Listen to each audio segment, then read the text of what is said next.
Hello, today I am reviewing a very special knife I got. I've decided to finally get some decent knives. Being in the catering and food service business for a number of years, in management, I've worked with a number of chefs, and I'm always impressed by their care of their special knives that they have. It's the most expensive thing that they're going to invest in for their entire career, so they always treat them with extreme care. They always hand wash their own knives. They never delegate the hand washing of the knives. They forbid anybody to put them into dishwashers. I mean, I've worked in at least a dozen different kitchens before with different chefs, and they never let the employees, the regular employees, use them or put them in a dishwasher, because that'll just dull the blade, and you do not do that with expensive quality knives. So this is a special Santoku knife. It's a Japanese style blade, and it's built for precision in cutting. And Santoku means three virtues, and which is also three uses. And it refers to the way that this kind of knife is used for slicing, dicing, and mincing. It's got a little bit of a cleaver style of design compared with a chef knife.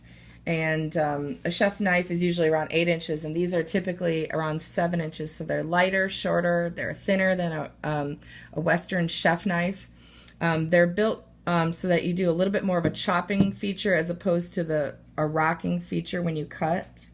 And if you can see right here, the handle is at the same edge as the top of the blade, and then this will give you a good hint that you've got a Santoku, is the curvature here. It approaches 60 degrees. It's made for precision cutting.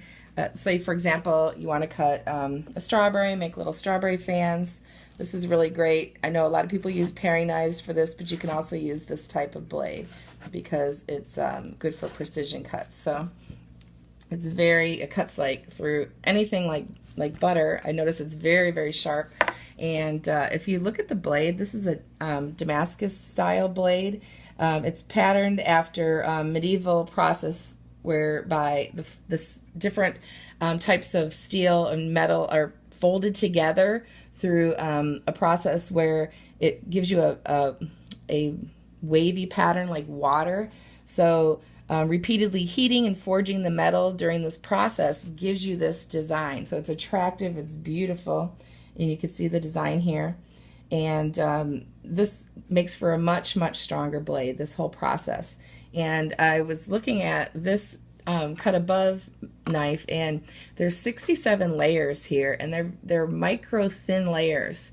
So when they take the high carbon non-corrosive steel and they work it and forge it so that it forms a very, very strong Full-Tang blade, this is going to be durable for a lifetime if you treat it with care. So I'm really excited about this. I do have a Santoku style, Western style, with a little scalloped here. I mean, it's okay. It's gotten dulled over the years. The handle's not as comfortable.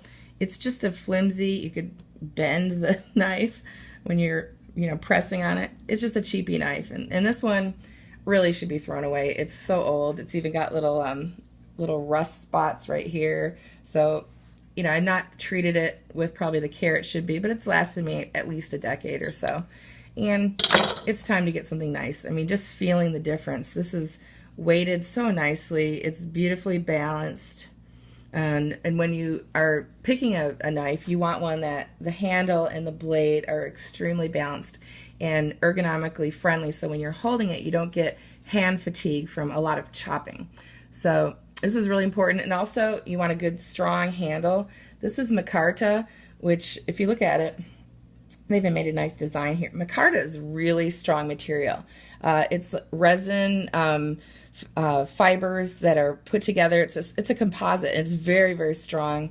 This is specialty type of material that's used in everything from aerospace to electronic insulation to protect. It's made with heat set resin, and it's a special thing. Like if you want to use something very strong, companies will use this for office equipment. They'll use it for safety gear like hard hats or handgun grips. So this kind of material isn't going to break or chip off. I had an old cheap knife once and the handle just kind of fell apart where it was kind of like something like this. Like this right here gives you the illusion that it's strong, but it's not. This is the kind of handle that you want, something very strong. And the resin on here also gives you a better grip if the knife of your handle is wet, so it won't be sliding off. So to test it out here, something a little bit tougher than a strawberry. I've got some limes, and the skin of these limes is starting to get a little bit tough. I like to buy a bag at a time because I love it in my water, and I always have fresh limes. And it's cutting through this really tough lime very nicely without any trouble whatsoever. And you know what's nice about this kind of blade? You can get a paper thin cut. Check this out. Just really thin little cuts. And if I'm trying the same kind of thing with my older knife, it's very tough. It just kind of mushes.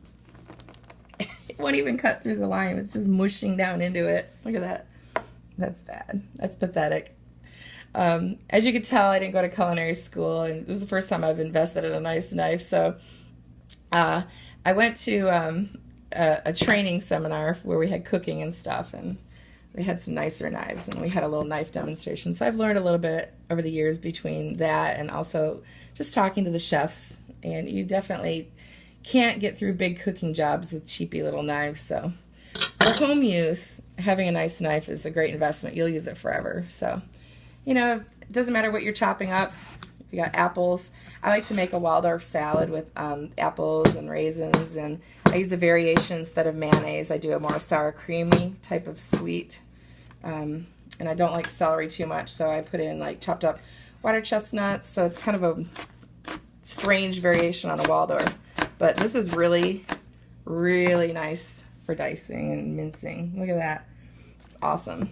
So I love it. Oh, be sure when you're holding your knife, put your fingers on either side of the blade and then wrap your hand. It gives you better knife control.